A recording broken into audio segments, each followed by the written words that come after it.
Muy buenas noches, con musiquita del Ecuador.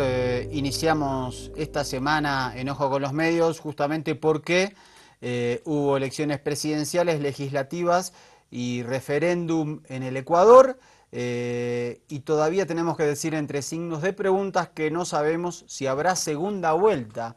El candidato oficialista Lenín Moreno, de la Alianza País del presidente Rafael Correa, quedó a menos de un punto de ganar en primera vuelta. Tiene exactamente 39,07%, Guillermo Lasso, el candidato de la derecha, 28,43%, la socialdemócrata Cintia Viteri, 16,22%, Paco Moncayo, que es un ex militar nacionalista, tiene cerca de 7 puntos, cuando están escrutados el 91,3% de las mesas, es decir, que todavía hay un margen de que se pueda llegar a ganar en primera vuelta.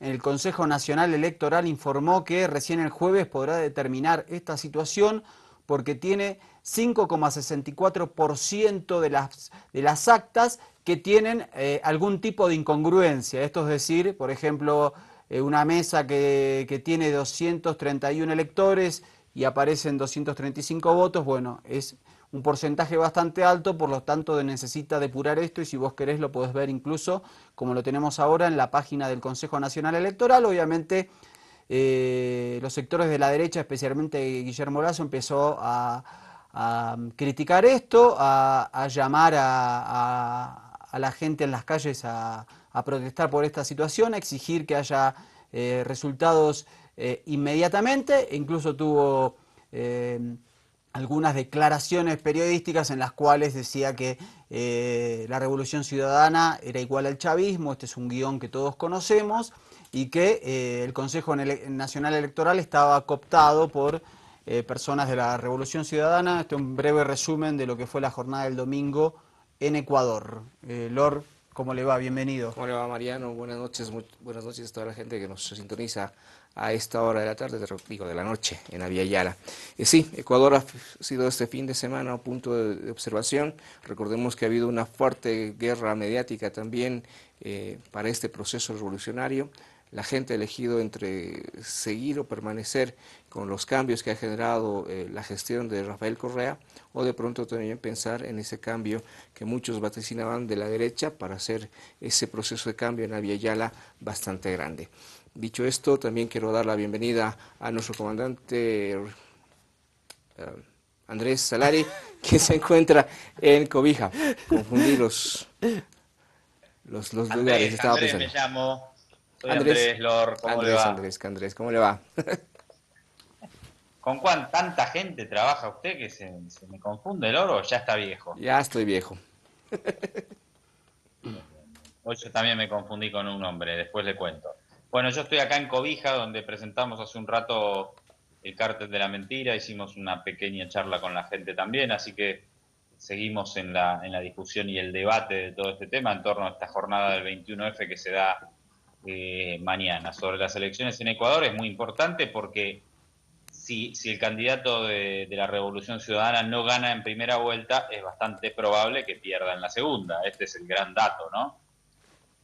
Y lo que hay que ver ya la candidata social cristiana, la que salió tercera, que es Cintia Viteri, ya anunció que si hay una segunda vuelta, ella apoya al candidato Guillermo Lasso. Después hay que ver si matemáticamente esto termina ocurriendo, pero me parece que como dato a tener en cuenta, Es lo más probable. sí, de lo Es complicado. lo más probable porque quienes en todos nuestros países, quienes no están con los procesos de cambio, están absolutamente en contra, más allá de que el candidato sea Guillermo Lasso, Mauricio Macri o el Pato Donald, digamos.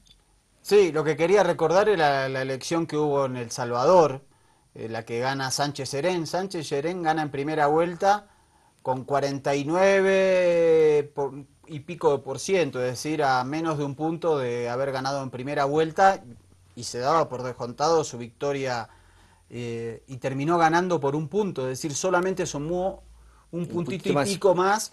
Sí, O sea que es Pero complicado, y esta, creo que también lo que nos muestra es que eh, más allá de todos los cambios que mostramos la semana pasada aquí, que se generaron en estos 10 años de revolución ciudadana, reducción de la pobreza a la mitad, el país que ha mejorado su infraestructura en América, el número uno es el Ecuador, la triplicación del Producto Bruto Interno. A pesar de eso hay un electorado duro, depende del país, entre un mínimo de 30 hasta 45% que no quiere, no quiere. Y además, cuando se va a segunda vuelta, generalmente las oposiciones de derecha o de otra distinta bancada política tienden a juntarse con tal de que no salga el candidato de proceso de cambio, proceso revolucionario, como es en este caso en el Ecuador, y ese es el principal problema. Pero también a esto hay que sumar que definitivamente el tema de la guerra mediática, la guerra de cuarta generación también a través de las redes sociales, ha causado también cierto efecto en la votación de la gente, y tal vez también se resuelva, y si hay una segunda vuelta tal vez gane también por ese puntito. También puede pasar. Bueno, vamos a empezar a repasar declaraciones de Lenín Moreno, el candidato ganador de la primera vuelta, y después seguimos charlando. Y fundamentalmente un agradecimiento al pueblo ecuatoriano, que ha sido extremadamente generoso en darnos una mayoría, y una mayoría también en la Asamblea, y también una mayoría absoluta en el tema de la consulta que se hizo acerca de los paraísos fiscales. Es decir, hemos ganado en todo.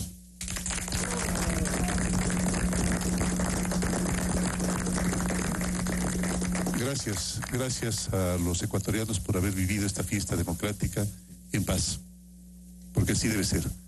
Gracias por haber acudido mayoritariamente a depositar su voto y ejercer el deber y el derecho de votar. Pero sí quiero manifestar que me ha llamado la atención que haya algún político perdedor que está llamando a la violencia. Eso sí, no se lo puede tolerar. Somos un país de paz. Hemos aprendido a vivir en paz y queremos continuar así. No se puede ser un mal perdedor. Nosotros estamos aquí sabiendo que las proyecciones nos podrían dar una victoria en primera vuelta. Estamos esperando de forma democrática y pacífica los resultados del Consejo Nacional Electoral. Si es que esto no es así, pues como lo norma claramente la Constitución, iremos a una segunda vuelta, que francamente el trabajo ya lo hemos empezado por si acaso, en una segunda vuelta, y será el pueblo ecuatoriano el que tome la decisión final. Pero a pesar de que los resultados del Tribunal Electoral han sido inferiores a los 3 exit poll que nosotros teníamos, a pesar de eso no hemos hecho ningún reclamo. Estamos esperando de forma pacífica, de forma democrática, como debe ser, los resultados finales del Consejo Nacional Electoral. Teníamos el pleno derecho a festejar, porque hemos vencido rotundamente. Vuelvo a recalcarle, es 1 millón de votos. Es 1 millón de votos que tenemos sobre el candidato que nos sigue. Diferencia sustancial. Eso es casi el 12% también. Diferencias sustanciales como para estar seguros de que en el supuesto de que haya una segunda vuelta también vamos a tener una victoria contundente. Bueno, ahí en la tarde de hoy hablaba Lenín Moreno, candidato de Alianza País. En ese momento le respondí a una periodista que le dijo ¿por qué festejaron? Ayer los seguidores de la Alianza País, y lo que le dijo Lenín Moreno es festejamos porque se ganó, tenemos derecho a festejar, sacamos más de 1 millón de diferencia de votos respecto al segundo, lo cual votó prácticamente el 82% de los 82-81% de los 12,8 habilitados para votar. Es una votación muy alta, sacarle 1 millón de diferencia al segundo.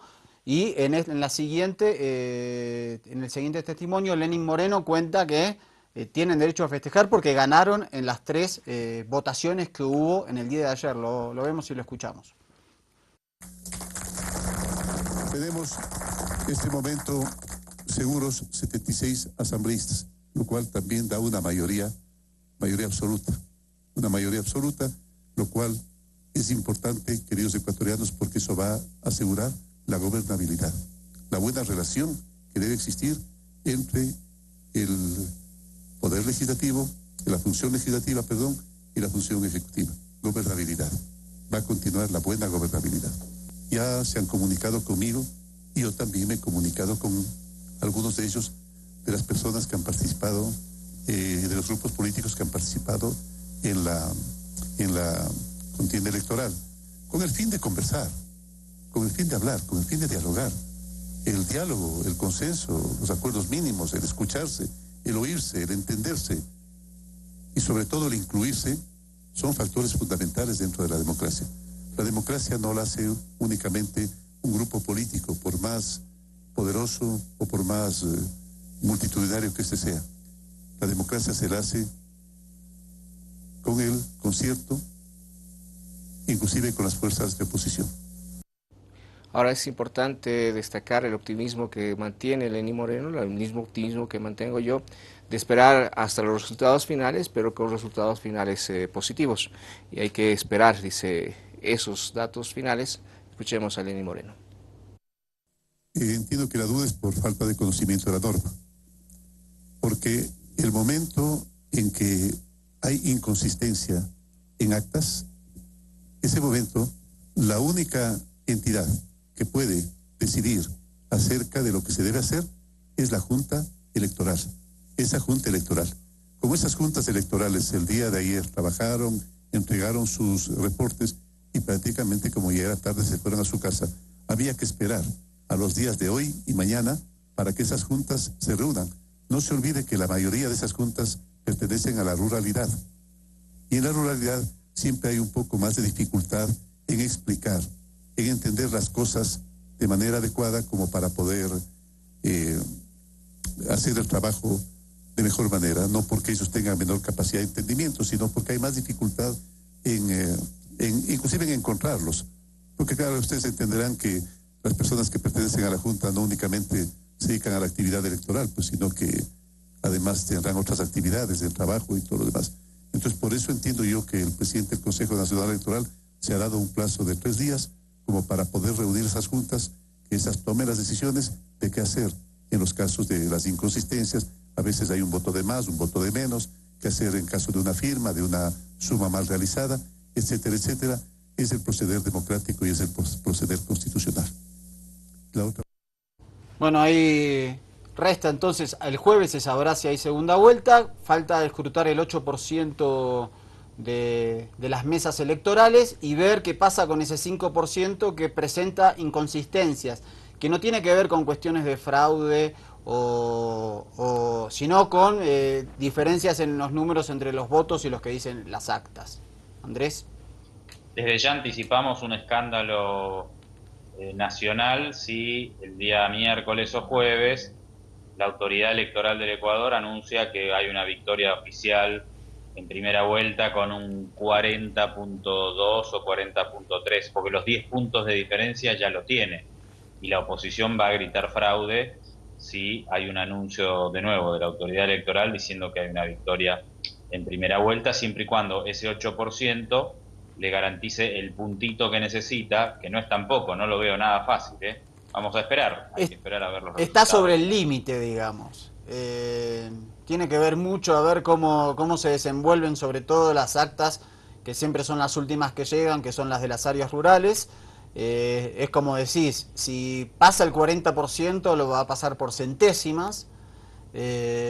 Con lo cual esto se puede demorar más porque quizás ya haya un conteo manual.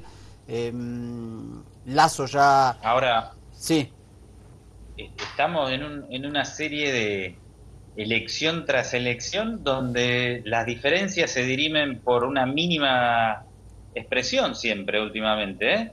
Es impresionante. sí, y lo que es impresionante de todas las...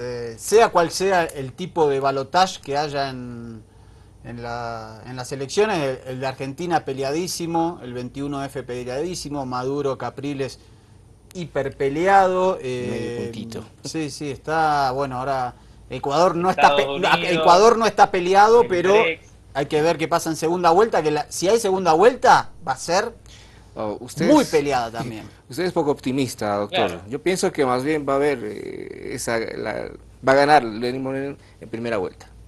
No, pero yo no es que soy pesimista, es que yo tengo que hacer un análisis más o menos matemático de lo que me muestra que queda solamente el 8% por Le va a escrutarse y esas inconsistencias del 5 o 6% no quiere decir que se mueva 5 o 6%, lo que quiere decir es que quizás el acta dice que hay 230 votos Y se han metido 235. por Puede ser ejemplo, que es más o menos eso, que es lo que se dice. Lo cual, eso no terminaría moviendo el termómetro. Porque, digamos, el problema es, No, además, no hay que pensar solamente que todos esos votos van a ir para Lenín Moreno. y además que si gana, ponele que gana 40.2, ¿no? Entonces dice, bueno, el oficialismo dice, estas actas tienen irregularidades y en definitiva nos favorecen. Y entonces va a haber una presentación de la oposición. Siempre que las diferencias son tan estrechas, hay reclamos de uno y del otro lado, depende quién sea el beneficiado o el perjudiciado. Pero si se da esa victoria en primera vuelta por una diferencia tan estrecha, y va a haber una polémica y un debate y movilizaciones y una situación muy conflictiva en el Ecuador. Eso ya lo podemos anticipar, eso es análisis político, digamos. Bueno, vamos a ver qué dicen los amigos de la UNASUR. El 12% que hace falta por escrutar para darle tranquilidad a la opinión pública y a los actores políticos resulta ese 6% de actas que están corrigiéndose, que presentan alguna inconsistencia y que para eso son los escrutinios. En todos los países del mundo los escrutinios se hacen es para revisar y corregir las actas, y el otro 6% es de esas actas que no tuvieron lugar de transmisión y que están llegando de las zonas rurales del Ecuador. El señor presidente del Consejo Electoral y sus miembros nos dieron información que en el transcurso de estos días, a lo más pronto posible, se va a dar el 100% del resultado. Para tranquilidad de la opinión pública y de los actores políticos, la UNASUR ha delegado 2 técnicos que se van a quedar hasta el día que salga el resultado. Las observaciones electorales, tanto de UNASUR y de la OEA, hablaron de una elección con total normalidad, sin mayores registros de problemas. El otro dato que quería dar es que hoy hubo una amenaza de bomba en la sede, hace unas horas, en la sede de Alianza País. Fue una falsa alarma, pero es la segunda vez que ocurre en el marco de esta campaña. Bueno, ¿qué dicen nuestros amigos de la CNN sobre las elecciones en Ecuador? Bastante cerca de los reclamos de la oposición ecuatoriana, del ahora líder opositor y banquero Guillermo Lasso. Vamos a ver unos 4 minutitos el enfoque de la CNN. El alcalde de la ciudad de Quito, Mauricio Rodas, ha dado una rueda de prensa en la que conmina al Consejo Nacional Electoral a dar los resultados de manera inmediata y total, es decir, que ya no haya postergaciones de 3 días ni mucho menos. Considera él que las condiciones están dadas para que eso pueda ocurrir, que no hay motivo para que se dilate más esta situación, que por cierto está generando ya un movimiento social importante. Aquí en la capital de la República, desde la oficina estamos ya viendo muchos autos que se movilizan, tenemos contactos en el sentido de personal, gente que afín a Guillermo Lasso, que está en las inmediaciones del Consejo Nacional Electoral en una suerte de vigilia, que no van a desmayar porque dicen que quieren que se respete la voluntad popular. Algo similar está ocurriendo en la ciudad de Guayaquil, en donde también mucha gente se está desplazando hacia el edificio del Consejo Nacional Electoral de esa ciudad para protestar. De manera que la situación en términos sociales parece movilizarse a propósito de la incertidumbre que genera el no tener resultados ya totales, completos y oficiales, sobre todo en cuanto a si va a haber o no va a haber una segunda vuelta electoral. Guillermo Lasso tuvo un pronunciamiento más temprano, hace un par de horas, en el sentido de decir que le textualmente dijo que le olía mal esto de que el Consejo Nacional Electoral se tome 3 días para dar resultados, que es por qué en esta instancia se demora tanto si al inicio de las votaciones la velocidad de los escrutinios fue importante. Se estaba reconociendo que había una velocidad importante y de pronto se detuvo y hoy por hoy todavía no concluye. La argumentación del Consejo Nacional Electoral va en el sentido de que se han encontrado inconsistencias en algunas actas, unas inconsistencias numéricas y tampoco no han tenido algunas firmas, algunas actas y por lo tanto eso impide que se continúe con el escrutinio. Escuchemos las palabras de Juan Pablo Pozo, presidente del Consejo Nacional Electoral. Existe un 5,49% de actas que presentaron inconsistencias numéricas, es decir, cuyos resultados varían en un 1%. Yo tengo, por ejemplo, aquí un acta con inconsistencia numérica, en donde ustedes pueden observar en la parte total de electores, 231 electores, pero el total de votos, sumando los votos, dice 235 votos, es decir, tiene una inconsistencia numérica. Estas actas, a diferencia del pasado, estas actas están en la página web y a disposición de todas las organizaciones políticas en tiempo real para que puedan verificar en el caso de haber alguna inconsistencia y presentar el reclamo del caso. Otra de las cosas que dijo Juan Pablo Pozo en esa convocatoria a la rueda de prensa fue que iba a proponer a los candidatos que habían quedado vencedores, primero y segundo lugar, para tener una reunión en términos técnicos, para explicarles a ellos por qué está sucediendo esto y cuál es el procedimiento a seguir. Sin embargo, todavía no ha habido un pronunciamiento, aunque de plano, de alguna manera, el candidato Lasso ha dicho que simplemente quiere los resultados, que todo lo demás, insisto, ha dicho que huele mal, es decir, que no tienen por qué dilatarse. Básicamente esa ha sido la reacción y del candidato Moreno no se ha tenido todavía ningún pronunciamiento. Pero, insisto, enorme expectativa en el Ecuador a propósito de lo que está sucediendo, de no tener resultados concretos después de prácticamente un día de las votaciones generales para el presidente de la República. Bueno, así están las campanas en esta situación en Ecuador, así que esta semana tendremos incertidumbre, veremos el jueves el pronunciamiento final del Consejo Nacional Electoral. Recordemos que de los 137 asambleístas que tiene el Congreso unicameral en Ecuador, obtuvo 76 Alianza País, y que también con más del 50% la gente votó a favor del referéndum que impide a funcionarios públicos en el Ecuador tener empresas en paraísos fiscales, tener cuentas offshore o en paraísos opacos, como quiera llamarle.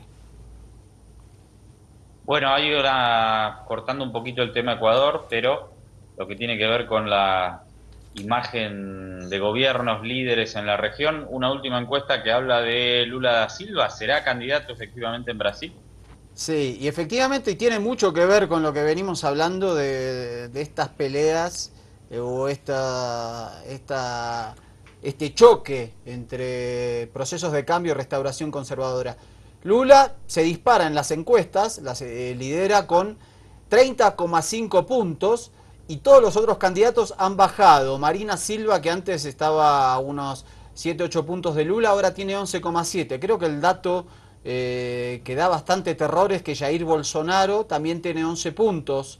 Está a 4 centésimas de Marina Silva, y me parece que estaríamos, y en los escenarios de segunda vuelta, en todos ganaría Lula, algo que no ocurría en anteriores encuestas. Me parece que si se da una segunda vuelta, venimos entre Lula y Jair Bolsonaro, que es el apologista de la dictadura militar, el que reivindicó en el impeachment a Dilma al coronel Ustra, que fue el que la torturó a Dilma cuando estuvo detenida, desaparecida durante esa dictadura, es para diván, me parece, directamente, con todo el respeto. ¿Pero eso es factible? ¿Que esté Bolsonaro segundo?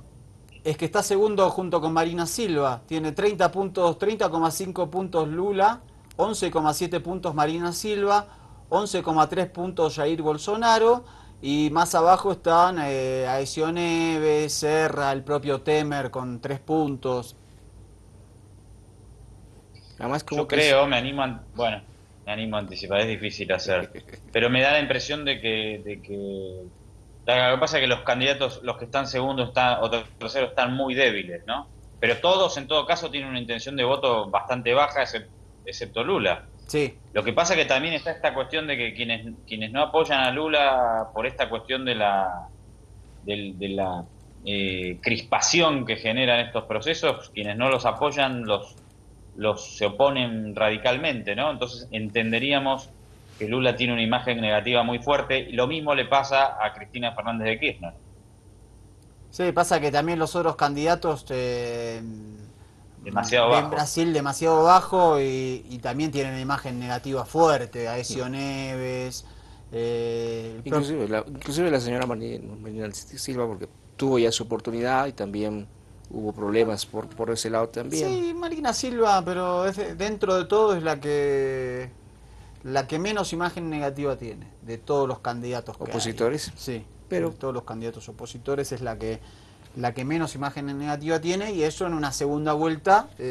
Pero bueno, sería realmente en este contexto latinoamericano, si hay elecciones hoy en Brasil y la segunda vuelta es entre Lula y Marina Silva, es un paraíso.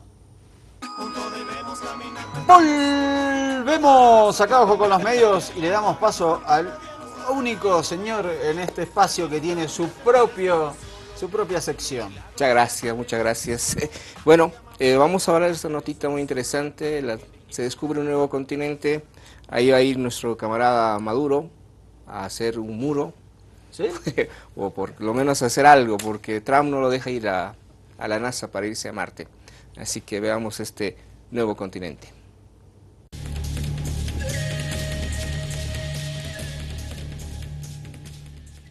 Lo tienen ahí, escondido bajo el mar. Estelandia. Después de quedarse con un planeta menos, los libros de texto pronto podrían incluir un continente más. Ha estado ahí cientos de millones de años, dice el profesor Rupert Sutherland de la Universidad de Victoria, pero no se ha descubierto antes porque está casi por completo sumergido bajo el Pacífico. Solo puede verse el 6% que asoma. Nueva Caledonia y Nueva Zelanda llevaban 20 años intentando probar su existencia. Es frustrante para los geólogos, dice Nick Mortimer, el autor principal del estudio. Si pudiéramos quitar el tapón de los océanos, se vería claro que tenemos un gran continente por encima de la corteza oceánica. La comunidad científica tiene ahora que aceptar a Zelandia. Así en el futuro estará en los atlas. Es el sueño de estos investigadores, que los niños estudien este secreto del océano que ellos han logrado desvelar, y sin quitarle el tapón al mar. Ahí lo mandamos con un traje de rana, hombre rana. Interesante, o sea que Nueva Zelanda y Nueva Caledonia, que pertenecen al continente de Oceanía, en realidad son parte de solo el 6% hasta arriba, es parte de un continente enorme que es Zelandia. Mira vos. ¿Pero dónde Maduro debería vivir bajo el agua? Claro, obvio. Claro. En vez de traje de astronauta para irse a Marte, un traje de hombre rana. Está bien. Está bien, porque tiene razón, no va a poder ir a Gringolandia para despegar.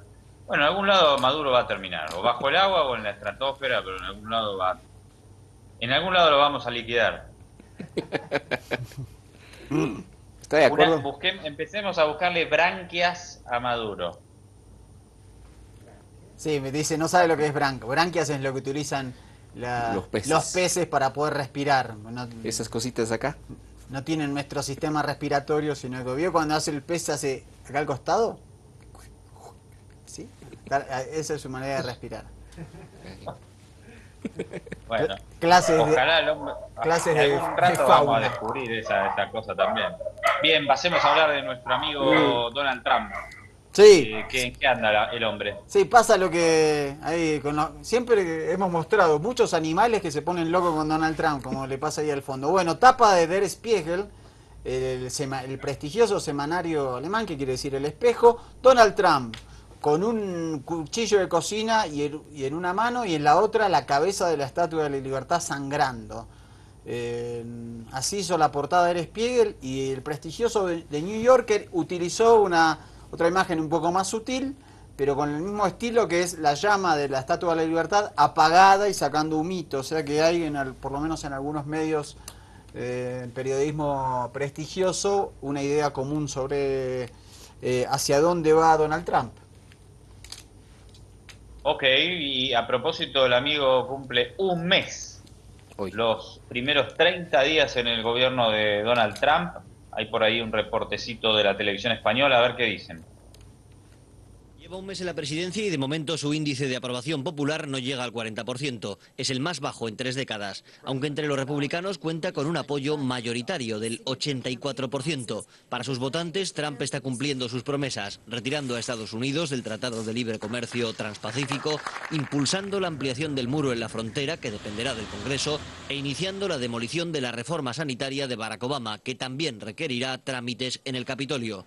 En este primer mes de presidencia, Donald Trump ya ha sufrido algunos reveses. Por ejemplo, la suspensión judicial de uno de sus decretos estrella, con el que quería interrumpir temporalmente la llegada de refugiados y de personas procedentes de 7 países de mayoría musulmana. Desde el primer día en la Casa Blanca se han organizado protestas multitudinarias contra el nuevo presidente y se han tensado relaciones con algunos socios como México o con los líderes europeos que han criticado sus comentarios sobre la Unión Europea. La dimisión de Michael Flynn como consejero de Seguridad Nacional ha sido otro problema para el presidente. Dejó el puesto tras conocerse que no había informado completamente de sus conversaciones con el embajador ruso en Washington. En estas 4 semanas, al igual que durante la campaña, hay una nota común: su enfrentamiento constante con los grandes medios de comunicación, a los que acusa de mentir y señala a muchos de ellos como enemigos del pueblo. En general, los informes sobre este mes de Donald Trump han sido negativos, han mostrado un saldo que lo muestra con muchos tropiezos. La propia revista Time puso una tapa en la cual él está en el escritorio del Salón Oval y está en medio de una tormenta, pero lo que todos coinciden es que los índices económicos no han tenido ninguna oscilación, que incluso la bolsa ha subido a pesar de que no ha tomado aún medidas económicas concretas. A ver qué dice.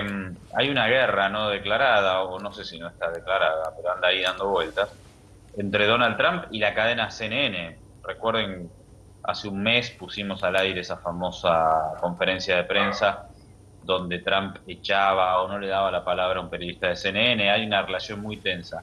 También estáis pensando que es muy difícil tener una imagen positiva si tenés todos los medios en contra, sobre todo en Estados Unidos. Y vamos a ver el reporte de CNN justamente que pone en escena las movilizaciones contra Trump.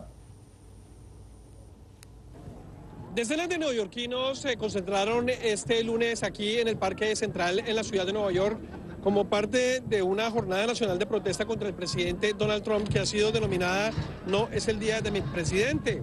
Esta manifestación ha sido convocada de manera simultánea en al menos una docena de las principales ciudades de Estados Unidos, coincidiendo con el primer mes de la actual administración y con el feriado federal del Día de los Presidentes, en el cual se hace un reconocimiento a los presidentes de la Unión Americana desde George Washington hasta el actual. Sin embargo, algunos de los manifestantes aseguran que el presidente Donald Trump no se merece ese reconocimiento debido a que varias de las decisiones que ha tomado desde que llegó a la Casa Blanca el 20 de enero no coinciden con el espíritu y la fundación de Estados Unidos. Si bien reconocen que Trump ocupa el cargo más importante de la nación, dicen que sus políticas no representan tampoco el deseo de la mayoría de los estadounidenses. Es que es tanto, esa migración, es él estar contra el mundo entero. Ahorita llegará la religión. Este hombre es una persona que tiene demasiado poder como para dejar que él pueda tener tanto poder estando loco. Es una persona indeseable de principio a final. Todo lo que ha dicho ha sido odio y mentiras y miedo, y nada de lo que ha dicho nos puede agrandar como una nación.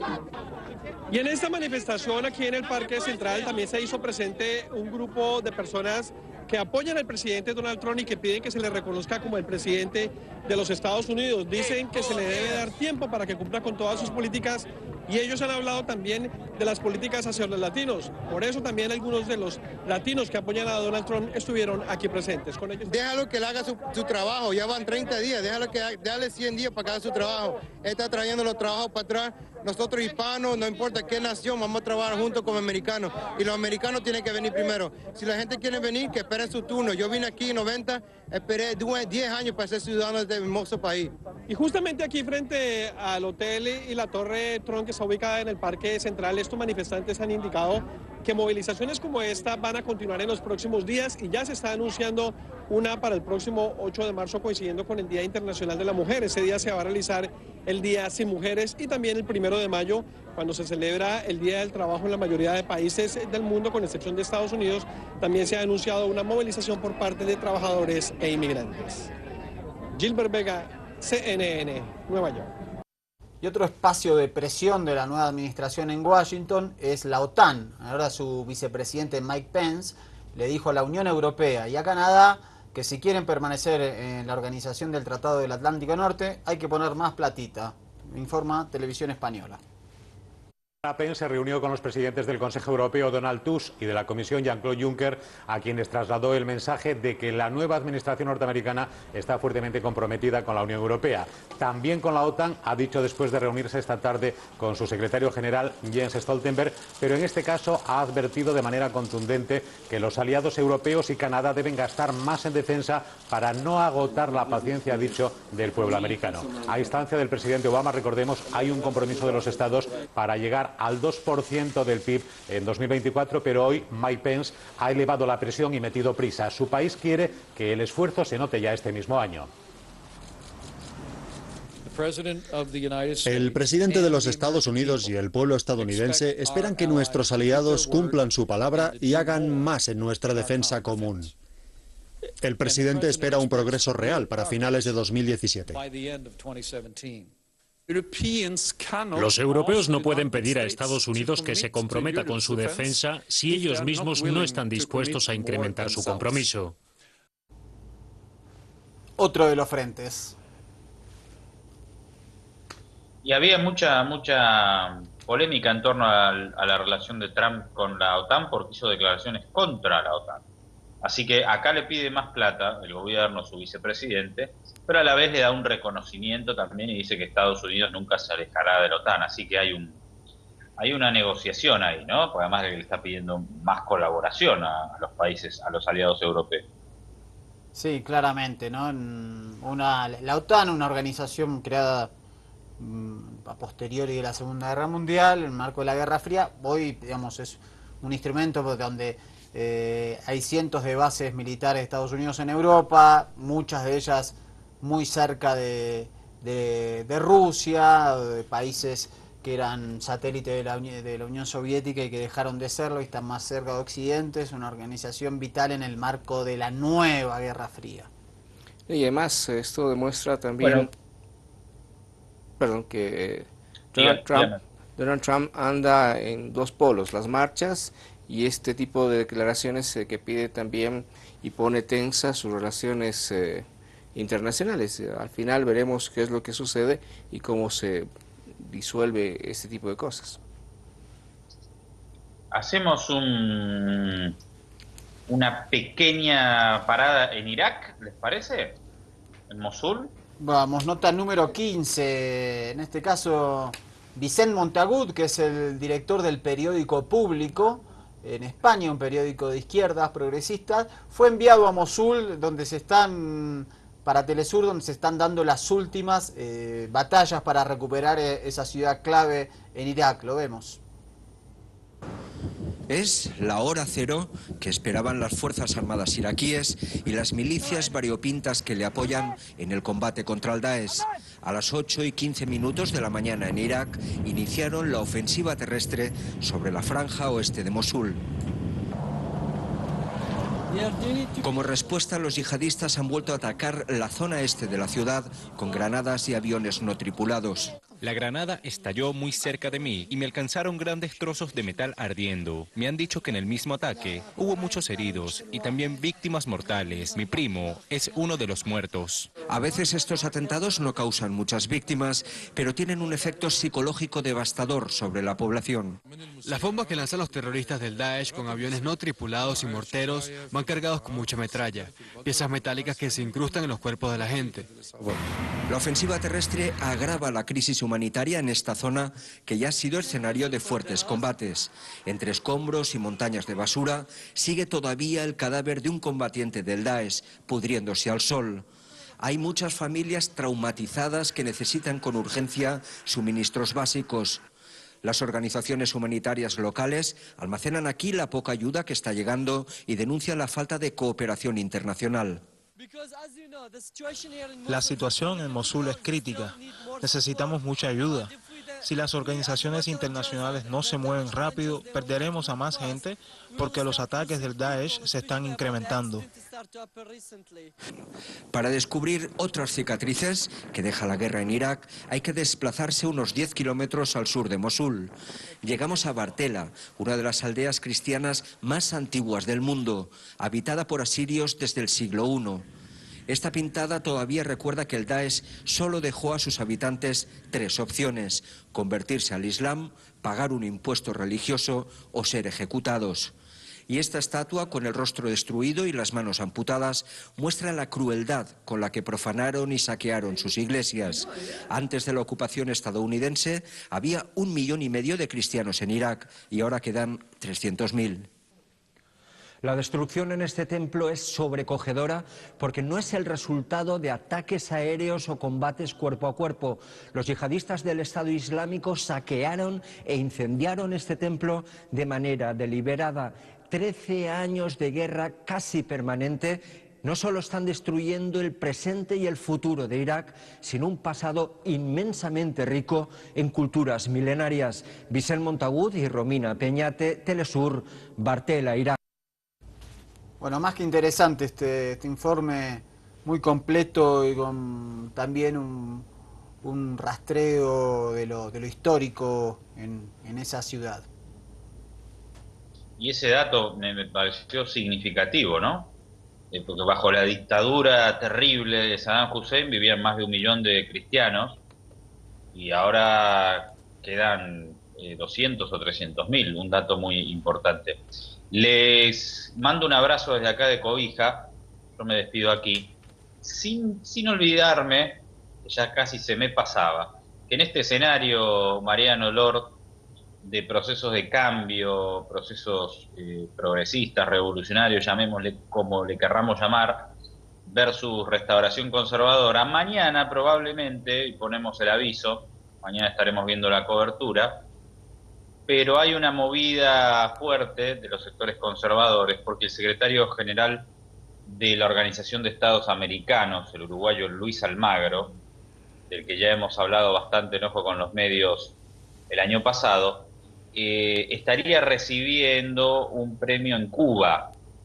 Recordemos que Cuba no es parte de la OEA y esto es tomado como una provocación por parte de Almagro, que se ha acercado muchísimo a sectores conservadores a nivel regional, ha optado por esa política, aún teniendo antecedentes en otra línea. Pero bueno, entonces mañana Almagro, que tuvo un papel tan fuerte contra Venezuela, tomaría la bandera de la derecha regional para tratar de hacer una escala y de hacer una parada importante en La Habana, Cuba. Así que vamos a estar atentos a esa movida, a ver qué pasa. Perfecto. Ahí, ¿qué sector opositor a la Revolución Cubana le entregará ese premio? Bueno, son unos estudiantes que defienden, que tienen una organización en defensa de la democracia. Está demostrado que tienen un financiamiento. No es de extrañar, por supuesto, doctor, en la contrarrevolución cubana, que estos sectores tienen un financiamiento por parte del Departamento de Estado, o sea, por parte del gobierno de los Estados Unidos, así que ya sabemos por dónde vienen los tiros cuando se trata de debilitar a nuestros procesos de cambio, ¿no? Clarito, perfecto, comandante, entonces vamos a estar atentos mañana, conectate Ojo con los Medios, que vamos a vamos a ver en detalle cómo será esta movida de Luis Almagro, que ya sabemos cómo atacó a Venezuela y a otros países latinoamericanos. Un abrazo y que siga rodando el cartel por ahí, por donde vaya. Mañana ya estamos de regreso en La Paz y hacemos un llamado también para que quienes se manifiestan en contra del gobierno, quienes van a festejar el triunfo del sí mañana y quienes van a salir a las calles también para reivindicar el accionar del gobierno y denunciar la mentira que impulsaron estos medios, hacemos un llamado desde aquí para que ambos sectores se movilicen en democracia y en paz, ¿no? Eso es lo que buscamos. Que le vaya bonito. Descanse. Abrazo, Lord. Bueno, y cerramos con la nota 17. Nos podemos ir con... Porque volvió Pedro Sánchez en España. Va a intentar... va a contender por la Secretaría General en el Partido Socialista Obrero Español después de que... hicieron un pequeño golpe. Después de ese golpe a palaciego, porque él no aceptó que el Partido Socialista permitiera que se formara un gobierno del Partido Popular mediante la abstención del Partido Socialista, y fue destituido, él renunció a su banca y ahora volvió con una serie de propuestas interesantes, que es la de pensar a España como un Estado plurinacional, acercarse a fuerzas de izquierda, apartarse de los conceptos del neoliberalismo y el capitalismo salvaje, y también aliarse con los sindicatos obreros. Interesante, vamos a ver esta disputa. Entre 3 y 4 meses se van a realizar estas elecciones al interior del Partido Socialista Obrero Español, a ver si los afiliados estaban de acuerdo o no con ese golpe que recibió Pedro Sánchez. Nos despedimos con esto, Enojo con los Medios. Hasta mañana. Gracias, Lord. Que le vaya bonito. 31 páginas y 168 medidas componen el proyecto político de Pedro Sánchez, que gira a la izquierda para recuperar la Secretaría General del PSOE. En lo concreto, el ex líder socialista defiende un partido político, un PSOE crítico con el capitalismo neoliberal, dice, y no subordinado a las políticas del PP. En esta línea y en contraposición, Pedro Sánchez apuesta por alianzas con partidos de izquierda, sin mencionar a Podemos, y también por alianzas con los sindicatos, especialmente con el sindicato hermano, con UGT. Además, defiende más poder y participación de los militantes y también de los simpatizantes, tanto en las grandes decisiones del partido como en los nombramientos. En campaña también el otro precandidato, Pachi López, con referencia directa a Sánchez. Uno ha convertido el no es no en un proyecto, en una posición ideológica. No lo es. El proyecto de los socialistas tiene que ser el sí es sí. Campaña que se ha lanzado demasiado pronto, según el promotor de las primarias en el PSOE. Es verdad que ha empezado la campaña, por cierto, yo creo que un poco pronto, pero no ha empezado formalmente la campaña, no sé si irá Susana o no lo sé, tendrá que decidirla ella, no sé si voy a posicionarme. Lo mismo piensa el presidente de la gestora. Muy pronto algunos militantes decidieron anunciar su candidatura. Quedan 3 meses hasta las primarias y 4 para el Congreso.